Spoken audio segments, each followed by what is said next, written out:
ప్రతి వారము మనము ధ్యానిస్తున్న రీతిగానే ఒక స్త్రీ గురించి మనము ధ్యానిస్తూ వస్తున్నాం. కొన్ని వారాలుగా, కొన్ని నెలలుగా. గడిచిన వారము ఎవరి గురించి ధ్యానం చేస్తాం? అమ్మా ఎవరు? తామర కోసమా? అది గడిచిన వారు ఎప్పుడూ అయిపోయింది కదా.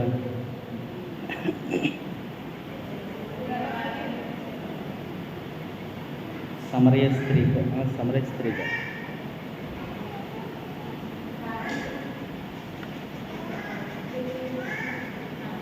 సరే, దేవునికి స్తోత్రం. ఈ వారము గడిచిన వారము మనం ధ్యానం చేస్తుంది కానాను స్త్రీ గురించి ధ్యానం చేస్తుంది. ఎవరా స్త్రీ? ప్రభు దగ్గరికి ఏ నిమిత్తం వచ్చింది, ఎందుకు వచ్చింది, మనం మాట్లాడుకుంటూ వచ్చాం. రాత్రికాల సమయంలో సారెపతి ఊరిలో ఉన్న వెధవరాలు. ఎవరు? సారెపతి ఊరిలో ఉన్న వెధవరాలు. ఎవరి సారెపతిలో ఊరిలో ఉన్న వెధవరాలు? చదువుదాం, ఒక మాట చదువుతాం. రాజుల మొదటి గ్రంథం 17వ అధ్యాయము 8వ వచనం కానీ చూడండి.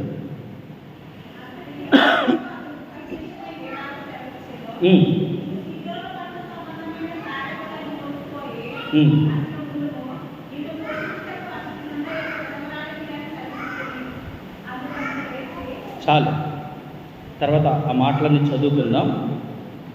ఎవరికి మాట సెలవిస్తున్నారు?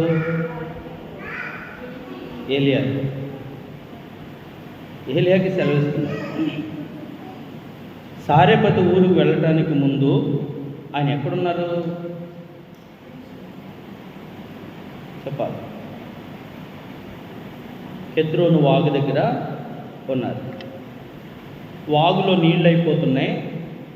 ఆయనకి రోజు కాకుల చేత, అనగా కాకుల చేత రొట్టి మాంసము వస్తుంది, పూజిస్తున్నాడు. ఈ నీళ్ళు అయిపోతున్నప్పుడు సారెపతి ఊరిలో ఉన్న వెధవరాలకు నేను ఆజ్ఞాపించాను, అక్కడ పోషం పడతావు, అక్కడికి వెళ్ళమని దైవ సేవకుడైనా లేదా ప్రవక్త అయిన ఏలియాకి ప్రభువు సెలవిస్తున్నారు. అక్కడ కూడా నీళ్ళు అయిపోవటానికి కారణం ఏంటి? అసలు కాకుల చేత పోషింపబడటం ఏంటి? అసలు ఈ విషయం సారెపతి ఊరిలోనికి వెళ్ళకముందు ఏలియా అక్కడికి వెళ్ళటానికి కారణం ఏంటి? విషయాన్ని తెలుసుకుంటే అప్పుడు మనకు అర్థమవుతుంది. ఈ చరిత్ర కనుక మనం ఆలోచన చేస్తే ఇక్కడ కూడా రాయబడిన మాట ఒకటి గుర్తు చేసి మనము అంశంలోనికి వెళ్ళిపోదాం. 7వ వచనం చదివిన 97వ సంకీర్తనలో 7వ వచనాన్ని ఒకసారి చదువు.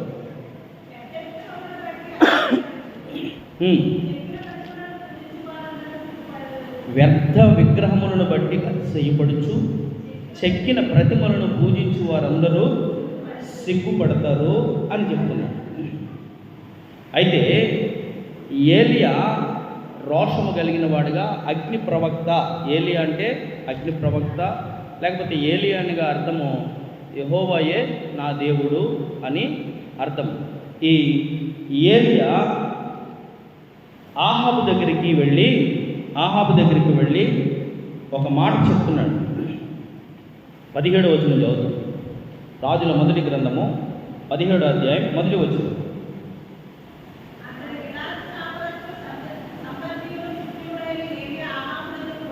అంతట గిలాదు కాపరస్తుల సంబంధీయును తిష్బీయుడునైన ఏలియా ఆహాబు నద్దకు వచ్చి,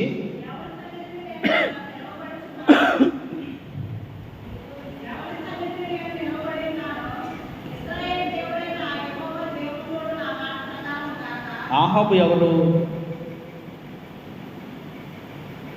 చెప్పాలి. అడిగినప్పుడు మనం చెప్తూ ఉంటే వాక్యము అర్థమవుతుంది. గిలాదు కాపరస్తుడు తిష్బీయుడైన ఏలియా ఆహాబు దగ్గరికి వచ్చాడని రాయబడింది. అసలు ఆహాబు ఎవరు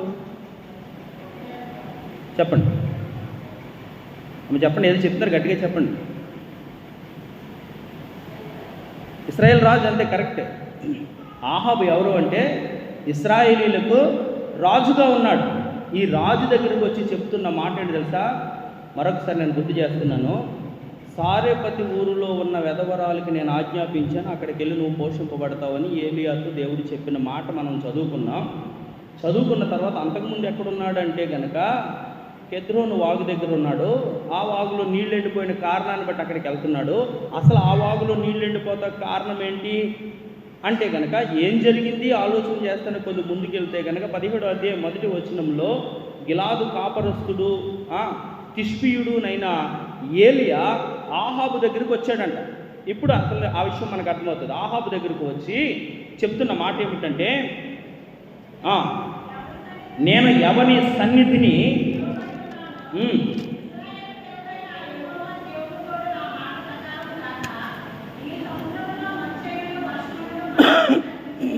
చూడండి, బాగా డీప్గా ఆలోచన చేస్తే ఒక రాజు దగ్గరికి ఒక సామాన్యమైన వ్యక్తిగా వెళ్ళిన అతను ఏం చెప్తున్నాడు తెలుసా? నేను ఎవరి సన్నిధిలో ఉన్నానో. చూసారా? అంటే మనిషి సామాన్యమైన వాడే. ఇంకా చెప్పాలంటే ఏలియా సరైన బట్టలు కూడా లేవు, బొంగలు కప్పుకుని ఉండేవాడు, దుప్పటి ఉండేది, తోలు తట్టి కట్టుకుని ఉండేవాడు. యోహాను ఎలాగ నూతన నిబంధనలో ఉంటాడో పాత నిబంధనలో ఏలియా కూడా అదే వస్త్రధారణతో ఉండేవాడు. అటువంటి సామాన్యమైన వ్యక్తి వెళ్ళి ఏం చెప్తున్నాడు తెలుసా? నేను ఎవరి సమక్షంలో ఎవరి సన్నిధిలో నిలువబడి ఉన్నానో ఆ దేవుణ్ణి నేను ఒట్టిగా పెడుతున్నాను, ఆ దేవుణ్ణి ఆనగా పెడుతున్నాను. ఆ దేవుని పేరు చెప్పి నీకు చెప్తున్న మాట ఏంటో తెలుసా? ఇశ్రాయేలు పరిపాలించే రాజు నీ ఎదుట చెప్తున్న మాట ఏంటంటే, ఈ సంవత్సర కాలంలో దేవుడు మంచు అయినా వర్షమైనా, ఇక్కడ మంచు వర్షం లేకపోతే ఏంటి నాకు నష్టం అనుకుంటున్నాను. ఇప్పుడు వర్షం అనేది మంచు అనేది లేకపోతే ఏంటి? ఇప్పుడు మనం నాట్లు వేస్తున్నాం, దానికి వర్షం లేకపోతే నీళ్లు ఉంటాయా? నీళ్లు లేకపోతే పొలం పండుతుందా? పండదు. పంటలు లేకపోతే పండకపోతే ధాన్యం ఉంటుందా? ధాన్యం లేకపోతే ఆహారం ఉంటుందా? ఆహారం లేకపోతే మనుషులు బ్రతుకుతారా? అందుకనే ఆకాశానికి ఏం చేశాడంటే తాళం వేసేసాడు ఒక మనిషి. అందుకనే ఏలియా, ఇప్పుడు నేను సామాన్యమైన వ్యక్తిగా వెళ్ళాడు అని ఎందుకు చెప్తున్నానంటే, యాకోబు పత్రికలో మనందరితో యాకోబు ఏం మాట్లాడతాడంటే, ఆయన ఏలియా మనలాంటి స్వభావం కలిగిన మనుష్యుడే. యాకోబు పత్రికలో చెప్తున్నాడు, ఆయన వర్షింపకున్నట్లు ఆకాశానికి ఆజ్ఞాపిస్తే ఆకాశం వర్షం ఇవ్వలేదు, భూమి ఫలం ఇవ్వలేదు. చదవండి తొందరగా ముందుకు వెళ్ళిపోతుంది.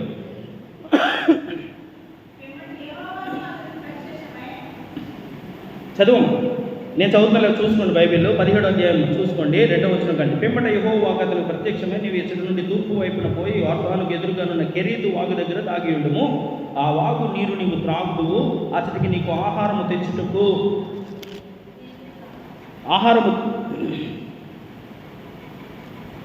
ఆ వాగు నీరు నీవు త్రాగుదువు, అతడికి నీకు ఆహారం తెచ్చినట్లు నేను కాకోలమునకు ఆజ్ఞాపించింది అని తెలియజేయగా, అతడు పోయి యెహోవా సెలవు చొప్పున యోర్దానుకు ఎదురుగానున్న కెరీతు వాగు దగ్గర నివాసము చేశాను. అక్కడ కాకోలములో ఉదయం మందు రొట్టెను మాంసము, అస్తమయమందు రొట్టెను మాంసమందును తీసుకుని వచ్చుచూ ఉండెను. అతడు వాగు నీరు త్రాగుచూ వచ్చెను. కొంతకాలమైన తరువాత దేశంలో వర్షము లేక ఆ నీరు ఎండిపోయాను. అంతటి యెహోవా అతనికి మరలా ప్రత్యక్షం ఇలాగ సెలవిచ్చును, నీవు సీదోను పట్టణము సంబంధమైన సారేపతను ఊరికి పోయి అతడు ఉండుము, నిన్ను పోషించుటకు అతడున్న ఒక వెధవరాలికి నేను సెలవిచ్చి తిని. వాగు నీళ్ళు ఎండిపోయిన తర్వాత తన కుమారుడు లేదా తన ప్రవక్త అయిన ఏలియాకి పోషింపబడతాకి సారేపతు ఊరిలో ఉన్న ఎదవరాల దగ్గరికి పంపిస్తున్నాడు. ఈ ఆహాబు దగ్గరికి వెళ్ళి ఎందుకు ఈ మాట చెప్పాడు అంటే కనుక, ఈ ఆహాబు ఇశ్రాయేలు ప్రజలకు రాజుగా ఉన్నాడు. ఇశ్రాయేలీలు ఎవరు అంటే కనుక, ఇశ్రాయేలీలు దేవుని ప్రథమ సంతానముగాను, దేవునికి ఔన్నత్యముగాను, దేవుడు ఏర్పాటు చేసుకున్న జనాంగముగాను, ఆ దేవుడే ఆ ప్రజల కోసం తన అద్వితీయ కుమారుని భూమి మీదకి పంపించినంత ప్రేమ కలిగిన వాడుగా ఉన్న ఆ ఇశ్రాయేలును పరిపాలించే రాజు ఎలా ఉన్నాడు అంటే కనుక చదువుదాం. రాజుల మొదటి గ్రంథములోనే 16వ అధ్యాయం 30వ వచనం 32వ వచనం చదవాలి తొందరగా.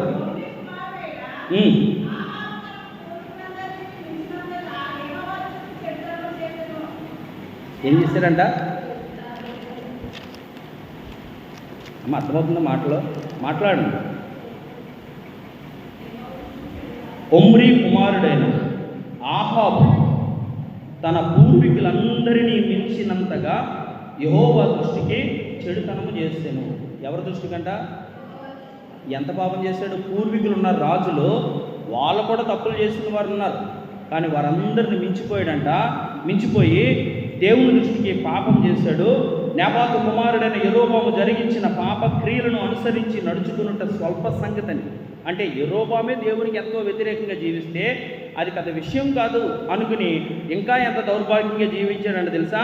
స్వల్ప సంగతి అనుకుని అతడు సిదోనీలకు రాజైన ఎత్బాయిలు కుమార్తె అయిన యెజబెలును వివాహము చేసుకుని బయలుదేవతలను పూజించుటకు వాటిని మొక్కుచూ ఉండెను.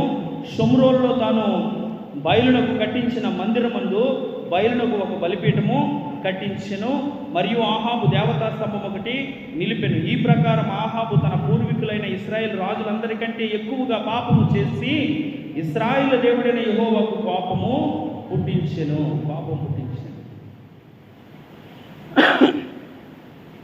దేవుణ్ణి ఆరాధించవలసిన వారిని, దేవుణ్ణి ఆరాధనలకు నడిపించవలసిన రాజు ఎక్కడికి నడిపిస్తున్నాడంట? ఒక విషయం చెప్పాడు చూసారా? ఎవరిని చేసుకున్నాడంట? యెజబెల్ని పెళ్లి చేసుకున్నాడు. యెజబెలు ఎవరు అంటే కనుక విగ్రహారాధికురాలు. విగ్రహారాధికుల కుటుంబంలో పుట్టింది. తన తండ్రి విగ్రహారాధికుడు. ఈ విగ్రహారాధికుల సంతతిలో వచ్చిన ఈ యెజబెలు ఆ సంతతిని తీసుకుని వచ్చింది ఇక్కడికి. 800 మంది ప్రవక్తలను తీసుకొచ్చింది. అషేరాదేవికి 450 మంది, ఈ బయలుకు 400 మంది ప్రవక్తలు నియమించి వాటికి దేవతా స్తంభమును నిలిపించి బలిపీఠములు కట్టించి ఆ భార్య యెజబెలనే ఈవిడ ఎలా చెప్తే అలాగా ఇశ్రాయేలు రాజైన ఆహాబు నడుచుకుంటున్న కారణాన్ని బట్టి ఇశ్రాయేలు మధ్యలో ఉండవలసిన దేవునికి మహిమ తగ్గిపోయింది. ఇశ్రాయేలు దేవుణ్ణి ఆరాధించవలసిన స్థలాలు లేవు. దేవుని సన్నిధి లేకుండా దేవునికి బలులు అర్పించవలసిన స్థలములు అపవిత్రమైపోయి అటువంటి చోట ఈ బయలుకి లేదా ఈ బలులు అర్పించే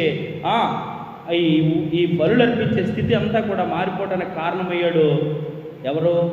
ఆహాబు. అందుకు వెళ్ళాడు.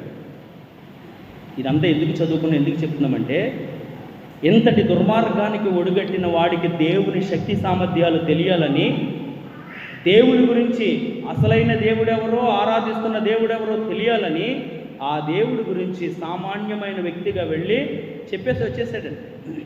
అక్కడ లేడు. ఈ సంవత్సరంలో నీకు మంచైన వర్షమైనా కురవదు. వర్షం పట్టలేదు, కరువు వచ్చేసింది, పశువులు చచ్చిపోతున్నాయి, పంట లేదు. ఈ ఏలియా అనేవాడు ఎక్కడున్నాడు నెతకండి అని మనుషుల్ని పంపించాడు. ఎందుకంటే ఏలియా ఆకాశానికి తాళం వేస్తారని రాస్తారు. ఒక బైబిల్ స్కాలర్ ఏం రాస్తారంటే, ఏలియా అంట ఆకాశానికి తాళం, నీ ఇంటికి తాళం వేస్తే నీ దగ్గరే ఉంటుంది, ఆ తాళం ఎవరు తీయటానికే కుదరదు. మరి ఏలియా తాళం వేసాడంట, ఆకాశము వర్షం కానీ మంచు కానీ ఇవ్వటానికి వీలు లేదని, ఆ తాళం తీయటానికి లేకపోతే మరలా ఆజ్ఞాపించడానికి ఏలియా అనేవాడు ఎక్కడున్నాడని ఎతకండి అంటే నెతుకుతున్నారంట. ఎక్కడా కనపట్టలేదు. అంతకుముందు కెరీతు వాగు దగ్గర ఉన్నాడు. ఆ వాగు నీళ్ళు అయిపోయిన కారణాన్ని బట్టి దేవుడు మరలా మాట్లాడుతున్నాడు, సారేపతుకు వెళ్ళు అని. సారేపతు ఏంటి అంటే కనుక బాగా చరిత్రలోకి వెళ్తే చెప్పడానికి సమయం సరిపోదు కనుక చరిత్రలోనికి వెళ్తే ఈ సారేపతు గ్రామంలోంచి వచ్చిందే యెజబెల్. ఈ సారేపతును పట్టణంలోంచి వచ్చిందే యెజబెల్. అటువంటి విగ్రహారాధ సంబంధమైన అటువంటి యెజబెలు ఉండిన చోటులోంచి వచ్చిన ఆ చోటుకి మరలా ఏలియాను వెళ్ళమన్నాడు. ఆ చోట్ల ఎవరున్నారంట? ఒక ఎదవరాలు ఉంది. మరి ఆవిడే ఇంత ఆ సొంతూరే అలా ఇప్పుడు అత్తోరింటికి వస్తే అత్తోరింటికాడే ఇంత విగ్రహారాధన జరిపించే స్త్రీగా ఉంటే మరి పుట్టింటికాడ ఇంకెంత ఎక్కువ ఉంటుంది కదా? తన స్థానంలో ఇంకెంత ఎక్కువ ఉంటుంది. అటువంటి ప్రాంతంలో ఒక యథార్థవంతురాలుగా, ఒక దేవుని నమ్మినదిగా, ఒక భక్తిపరురాలుగా, ఒక విశ్వాసురాలుగా ఉన్న ఆ వెధవరాలు దేవుని దృష్టిలో ఉంది. ఈ విషయం చెప్పడానికి ఇవన్నీ కూడా చెప్పుకొచ్చారు. ఆ ఎదవరాలు అక్కడ ఉంది. అంటే దేవుడు ఆకాశం నుండి చూస్తూ ఉంటాడంట.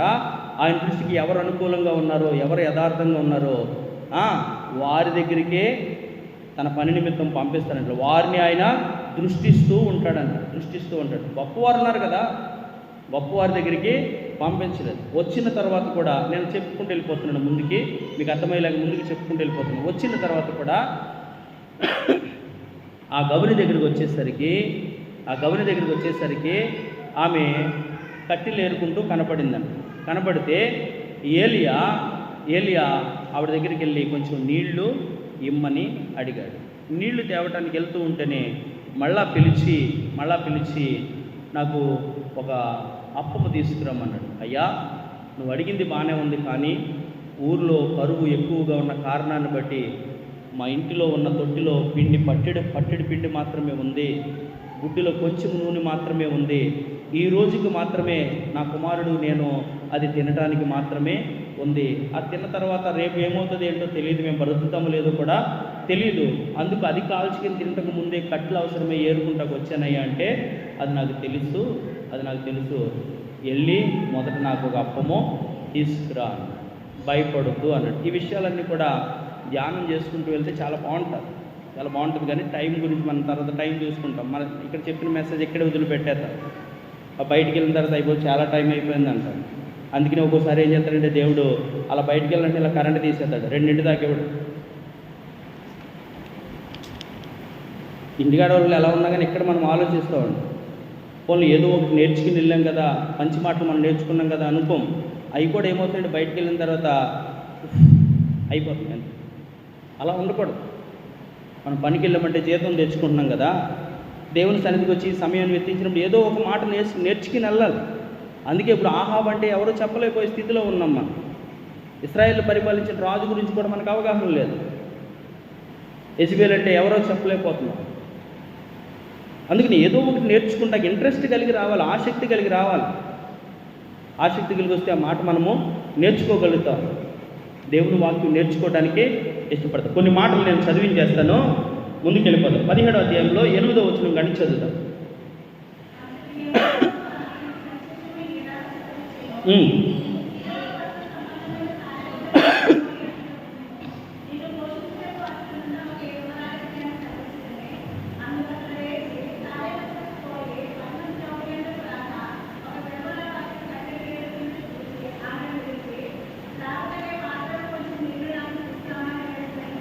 ఆ విషయాలు నేను అందులో చెప్పిన విషయాలే, ఈ విషయాలే అక్కడ ఉంటాయి. అయితే ఒక మాట చెప్తాను, 9వ వచనం చదవండి ఒకసారి.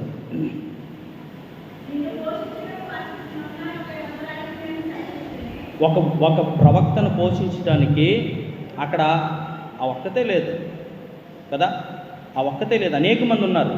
కానీ దేవుని దృష్టిలో ఉంది. ఈ భూమి మీద అనేక మంది కన్యలు ఉన్నారు.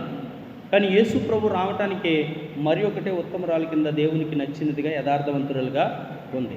ఆ ప్రాంతంలో కూడా అనేక మంది ధనవంతులు ఉండొచ్చు, స్థితిగతులు కలిగిన వారు ఉండొచ్చు. కానీ దేవుని దృష్టిలో యథార్థవంతురాలుగా ఉన్నదంట ఈ సారెపతి ఊరిలో ఉన్న యదవరాలు. ఏంటి ఆవిడ యథార్థత అంటే కనుక, విగ్రహారాధ సంబంధమైన ప్రాంతమై ఉంటుండగా ఆవిడ దేవునికి భయపడిన వ్యక్తిగా ఉంది, దేవుని మీద ఆధారపడిన వ్యక్తిగా ఉంది, దేవుని యందు విశ్వాసం కలిగిందిగా ఉంది. దేవుడు ఆజ్ఞాపించాడు కనుక మొదటొచ్చి నీళ్ళు అడిగిన తేవడానికి వెళ్ళిందా, మానేసిందా? వెళ్ళింది. అంటే ఆతిథ్యం చేసే గుణం కూడా ఉంది. మొట్టమొదటిగా 9వ వచనంలో చెప్తున్న మాట ఏంటంటే అక్కడ ఒక విధవరాలని నిన్ను పోషించడానికి నేను సిద్ధపరిచాను అంటున్నాడు. 13వ వచనం కూడా చదువు ఒకసారి.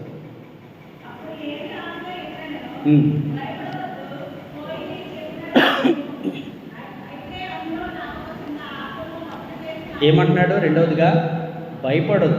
భయమే కదా. ఇప్పుడు ఉన్న రొట్టెలో మళ్ళా ఒకటి తీసిచ్చేస్తే, ఒకటి చేసి ఇచ్చేస్తే ఏముంటుంది? మనమైతే అలాగే చెప్తాం, అంతే కదా. వారానికి ఉన్నా కానీ భయం మనకి, అయిపోయిన తర్వాత ఏంటి అని. ఆవిడకి ఆ పూటకే ఉంది. అయినా కానీ అక్కడ చెప్పిన మాట ఏంటంటే, కిందకి చదువు.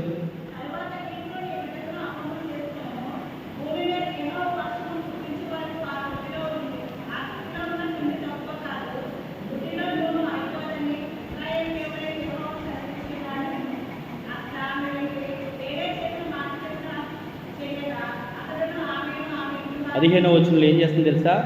ఏలియా చెప్పినట్లు చేస్తుంది. ఎన్ని పర్యాలు ఒక దైవజనుడిగా చెప్తే, లేకపోతే వాక్యం చెప్తే మనం చేస్తాం? కనీసం ప్రార్థన చేసుకోండి అంటే చెయ్యి. ఇప్పుడు ఆతిథ్యం గురించి వదిలేయండి, లేకపోతే ఉన్నది ఇచ్చేయటంలో వదిలేయండి. మనం చేయవలసినవి కూడా కొన్ని చెయ్యి, చెప్పినా కానీ వినం. అప్పటి వరకు పరిచయం లేదండి ఏలియాకి ఆవిడికి. ఉందా? ఈయన తిష్బీయుడు, ఈవిడున్నది సారెపతు ఊరిలో. వీరిరువురు ఉంటున్న ప్రాంతానికి 80-90 కిలోమీటర్ల మైళ్ళ దూరం ఉంటుంది. కానీ మొట్టమొదటిగా ఆవిడ గ్రహించింది ఏంటి తెలుసా? దేవుని యందు భయభక్తులు కలిగి ఉంది కనుక, దేవుని ప్రేమ ఆమెలో ఉంది కనుక, దేవుని యందు విశ్వాసం ఉంచింది కనుక దేవుడే చూసుకుంటాడు, ఈ రోజుకు ఉంది కదా అనుకున్న దాని తరుణంలో నీళ్ళు అడిగితే నీళ్ళు ఇవ్వటానికి వెళ్ళింది. ఒక పర్యాయము ప్రభువుని విందుకు పిలిచిన ఇంట్లో ఆ ప్రభు మాట్లాడుతున్నాడు. ఏమంటున్నాడంటే, నువ్వు నాకు కడుక్కోటకు నీళ్ళు ఇచ్చావా అంటలేదా? ఎందుకంటే ఆ పాపాత్మురాలనే స్త్రీ వచ్చి ఆయన కన్నీటితో పాదాలు కడుగుతున్నప్పుడు చెప్తున్న మాటలు ఇవి. నేను ఇంటికి వచ్చాను, కానీ నేను ఆ కడుక్కుంటకు నీళ్లు ఇవ్వలేదు అన్నాడు. ఈవిడ తాగటానికి నీళ్ళు ఇచ్చే వ్యక్తిగా ఉంది. సామెతల గ్రంథంలో చక్కటి మాట ఉంటుందంట, దూరం నుంచి వచ్చిన సమాచారం అంట చల్లటి నీళ్లు వలె ఉంటుందంట. మంచి ఎండలో వచ్చిన వాడికి కూలింగ్ బాటిల్ ఇవ్వండి, ఎంత బాగా ఆస్వాదంతో తాగుతాడు, ఎంత ఇష్టపడుతూ ఉంటాడు. ఈయన అసలే వాగులో నీళ్ళన్నీ ఎండిపోయేదాకా ఇక్కడ ఉన్నాడు. ఎంత దాహంతో ఉండుంటాడు, అంత దూరం వచ్చాడంటే నీళ్ళు ఇవ్వటానికి ఉంది. రెండవదిగా ఆకలి కొన్నాను, ఒక రొట్టె తీసుకురమ్మంటే మాట విన్నదంట. వాక్యం ఏం చెప్తుందంటే, బళ్ళు అర్పించుట కంటే సమీపించి ఆలకించుట శ్రేష్టము. ఆలకించేవారుగా ఉండాలి. అక్కడ జరిగిన సందర్భం ఏంటో తెలుసా? ఆ ఒక్క మాట విన్నది. మనమైతే ఏంటంటే, నిజం కావాలంటే చూడు, లేదు మేము ఇవ్వం, మేము పెట్టం అంటాం. ఎందుకంటే మన యథార్థత ఈ రోజుకే ఉంది కదా అనిపిస్తుంది. కానీ దేవుని వాక్యం ఏం చెప్తుంది తెలుసా? నీ అంగీ లేకపోతే, నీ పై వస్తువులు లేకపోతే నీ అంగీ కూడా పట్టుకుపోయేలాగా ఇచ్చే. ఒక చెంప మీద కొడితే ఇంకో చెంప కూడా ఇచ్చే. అంటే దేవుని ప్రేమ అది. నువ్వు తినేవది ఎవడని వచ్చాడంటే ఆడికి పెట్టు అంటుంది. అంటే ఈ ప్రేమ గుణాలు కలిగిన ఈ స్త్రీ ఏలియా మాట విన్న తర్వాత అక్కడ జరిగిన సందర్భం ఏంటో తెలుసా? అక్కడ ఉన్న సందర్భం ఏంటో తెలుసా?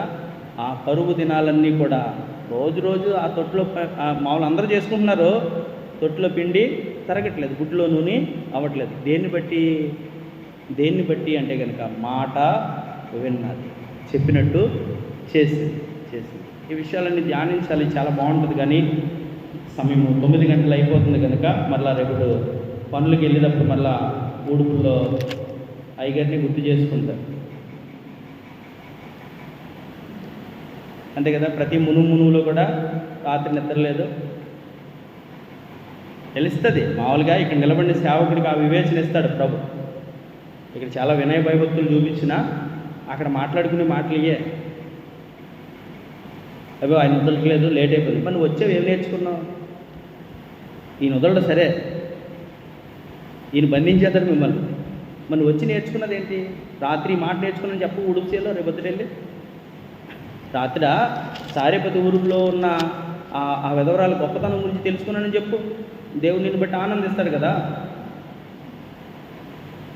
ఇంకెందుకు నువ్వేమి నేర్చుకోకుండా, వచ్చిన దానికి కూడా ఫలితం రాకుండా ఈ సనుగులు ఎందుకు? మళ్ళీ నేను క్లుప్తంగా ముగిస్తున్నాను. ఈ రాత్రి కాల సమయంలో సారెపతి ఊరిలో ఉన్న విధవరాల లక్షణాలు కొన్ని నేను చెప్పేసి ముగిస్తున్నాను. ఆమె యోగ్యురాలు. సామెత ఒకసారి చదవండి. లోకసు వార్త 4వ అధ్యాయము 25-26 వచ్చింది. ఆవిడ గురించి అక్కడ కూడా ప్రస్తావించాడు. సువార్త పాఠ్య భాగంలో కూడా ఆవిడ గురించి ప్రస్తావించాడు. అనేక మంది ఉన్నా కానీ ఆ ఊరిలో ఆవిడ దగ్గరికి ఎందుకు పంపించాడో ఎందుకు తెలుసు? ఆవిడ యోగ్యురాలు. చదువు. లోకసు వార్త 4వ అధ్యాయం 25వ వచనం 26వ వచనం.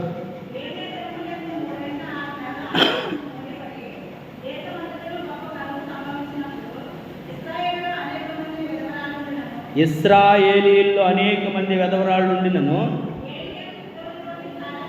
సీదోను ప్రాంతంలో ఉన్న సారెపతు అనే గ్రామంలో ఉన్న విధవరాల దగ్గరికే ఎందుకు పంపించాడు అంటే కనుక అనేక మంది ఉన్నారు, యోగ్యులు లేరు, దేవుని చేత ఏర్పాటు చేయబడిన వారిని పోషించేవారు, లేకపోతే దేవుని మాట వినేవారు లేరు.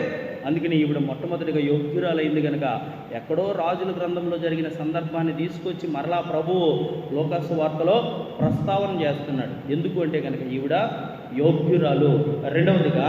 రెండవదిగా ఆమె ఆతిథ్యం ఇచ్చే స్త్రీ. 17వ అధ్యాయంలో మనం చదివాం కదా, 18వ వచనం చదవండి. 17వ అధ్యాయం 14వ వచనం కానీ చదవండి.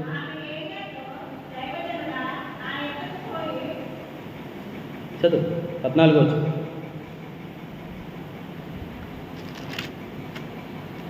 బైబిల్ మూసేసారా? నేను చదువుతున్నాను చూడండి.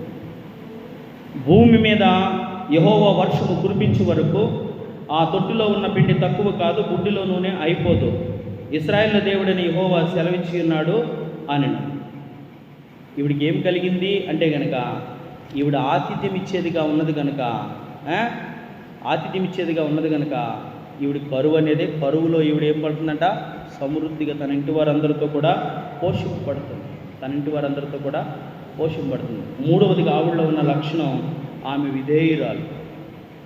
విధేయత చూపిస్తుంది, ఎదురు తిరగట్లేదు, లోబడుతుంది, విధేయురాలు. నాలుగవదిగా ఆమె మంచి విశ్వాసి.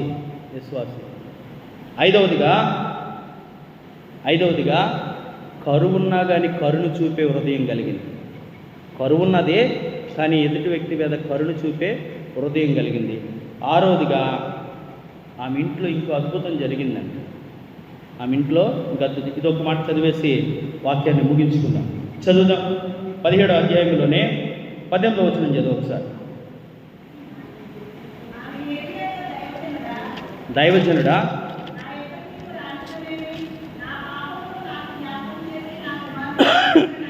ఇక్కడ జరిగిన సందర్భం ఏంటంటే, పోషింపబడుతున్నారు, బాగానే ఉంది.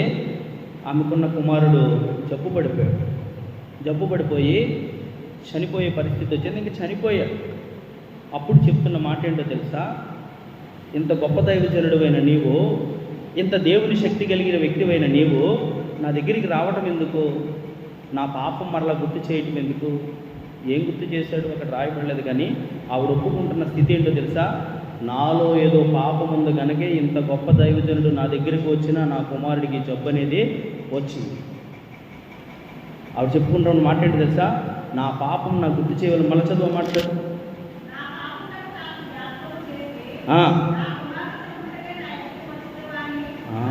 ఆవిడలో ఉన్న విషయం ఏంటో తెలుసా? నేను మంచిదాన్ని ఆవిడ అనుకుంటలేదు. ఆవిడేం చెప్పిందో తెలుసా? నాలో పాపం ఉంది, అందుకనే నా కుమారుడికి జబ్బు వచ్చింది. అది గుర్తు చేయటానిక, ఆ పాపాన్ని బట్టి నా కుమారుడు చచ్చిపోవటానికే కారణమయ్యేలాగా నువ్వు గొప్పవాడై ఉంది నా దగ్గర ఉంటాం అని అన్నప్పుడు ఏలియా కరిగిపోయాడంట. 23వ వచనం చదువు.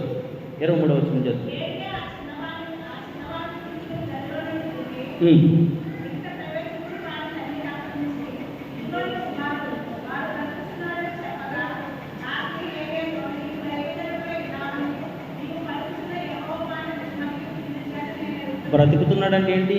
బ్రతికాడంటే ఏంటి? చచ్చిపోయాడు అంతకుముందు, అంతే కదా? చచ్చిపోయాడు. చివరిగా ఆవిడ చనిపోయిన కుమారుని కూడా పొందుకోగలిగింది.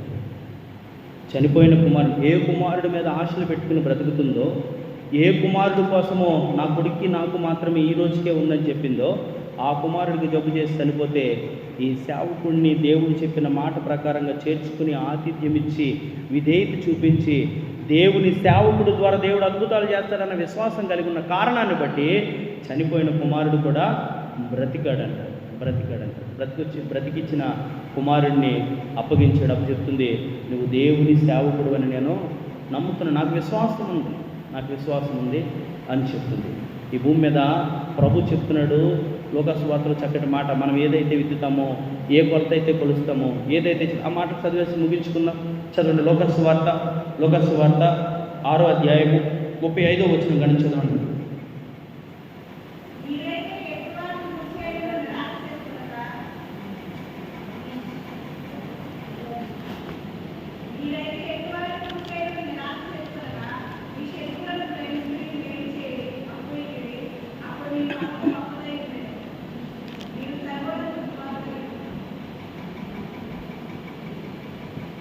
చదువమ్మా.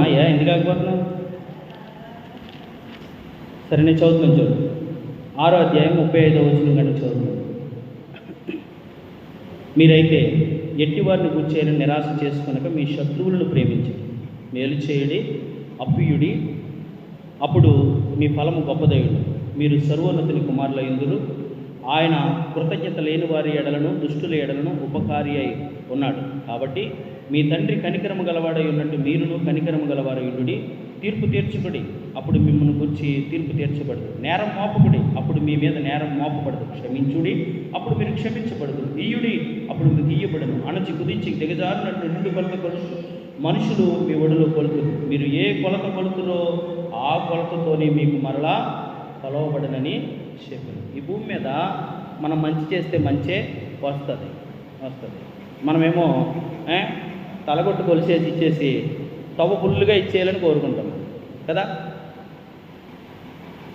మనమేమో సరిపడగా ఇస్తాం, ఫుల్లుగా ఇచ్చేది. మనం ఏ కొలత కొలిస్తే అదే కొలత మనకు వస్తుంది. ఏ ప్రేమ అయితే చూపిస్తే అదే ప్రేమ మనము పొందుకుంటాం. ఏ కఠినత్వం అయితే చూపిస్తే, ఏ ఈర్ష్య అయితే చూపిస్తే, ఏ ద్వేషం అయితే చూపిస్తే, ఏ పగ అయితే చూపిస్తే అవే మనకి రివర్స్లో వస్తాయి. దేవుడు సుఖదుఖాలను జతపరిచినట్లుగానే నువ్వు విత్తేదానికి విత్తిన పంటను ఇస్తాడు. కానీ మన కొన్ని పర్యాలు మన ఆశలు ఎలా ఉంటాయంటే జాన్ చెట్ని యాపిల్కాయలు కోసేసుకోవాలనుకుంటాం. అలా ఉంటాయి. వేసింది జామ విత్తనం అయితే యాపిల్కాయలు ఎలా పోతాయి? పండుతాయా? పండవు. అలా నువ్వు చేసి మంచి పనులే, నువ్వు చేసి చెడ్డ పనులు అయితే నీకు మంచి ఎలా జరుగుతుంది? లోన్ ఇవన్నీ పెట్టుకున్న తర్వాత మనకు మంచి జరుగుకోవాలంటే ఎలా జరుగుతుంది? మనం చేసి చూపించాలి. ఈసారి ప్రతి ఊరిలో ఉన్న వెధవరాల్లో చాలా లక్షణాలు ఉన్నాయి. నేను ముగించుతున్నాను. ఆవిడలో ఉన్న లక్షణాలు ఏంటో తెలుసా? మొట్టమొదటిగా ఆమె యోగ్యురాలుగా ఉంది. అంటే ఆ ఊరిలోనే దేవుని దృష్టిలో ఉన్నదిగా ఉంది. రెండవదిగా ఆమె ఆతిథ్యం ఇచ్చేదిగా. మామూలుగా అన్నీ ఉన్నప్పుడు ఎవరైనా పిలిచి ఆతిథ్యం చేస్తారు. కానీ ఆ రోజుకే ఉన్న దాంట్లో కూడా దేవుని మాట చొప్పున మొదటప్పం తీసుకెళ్ళి సేవకుడికి ఇచ్చింది. ఆతిథ్యం ఇచ్చేదిగా ఉంది. అంటే దేవునికి ఇష్టమైన ఆతిథ్యాన్ని చేసింది. మూడవదిగా ఆమె విధేయురాలు. భయపడద్దు, నేను చెప్పినట్టు చేయని ఏలియా చెప్తే విధేయత చూపించింది. నువ్వెవరో నాకు చెప్తాను, పరిచయం లేదు వాళ్ళిద్దరికనే. నువ్వెవరు నాకు చెప్తాకి? నా దగ్గరికి వచ్చి నా దాంట్లో ఉన్నదాన్ని మొదట నాకు చేసుకొచ్చేది ఆర్డర్ వేస్తున్నావు నువ్వు అని అనలేదు. ఆవిడేం చేసిందంటే విధేయత చూపించింది. నాలుగవదిగా ఆమెకి మంచి విశ్వాసం కలిగింది. ఆమెకి విశ్వాసం ఉంది. ఐదవదిగా ఆమె కరువులో కూడా కనికరాన్ని చూపించేదిగా ఉంది. ఆరవదిగా ఆమె చనిపోయిన కుమారుని పొందుకునేంత గొప్ప మేలు ఆవిడ పొందుకుంది. ఇంకో విషయం తెలుసా? పరిశుద్ధ గ్రంథంలో ప్రభు వచ్చిన తర్వాత అనేక అద్భుతాలు చనిపోయిన వాళ్ళు వేశారు. కానీ మొట్టమొదటిగా చనిపోయిన వాళ్ళు బ్రతుకుతూ ఇదే మొట్టమొదటి సందర్భం. మొట్టమొదటిగా పరిశుద్ధ గ్రంథంలో చనిపోయిన వారు బ్రతికారంటే ఈ కుమారుడే. అక్కడి నుంచే ఇవన్నీ కూడా జరిగినాయి. తర్వాత మొట్టమొదటిగా ఈ అద్భుతం ఆవిడింట్లో జరిగింది.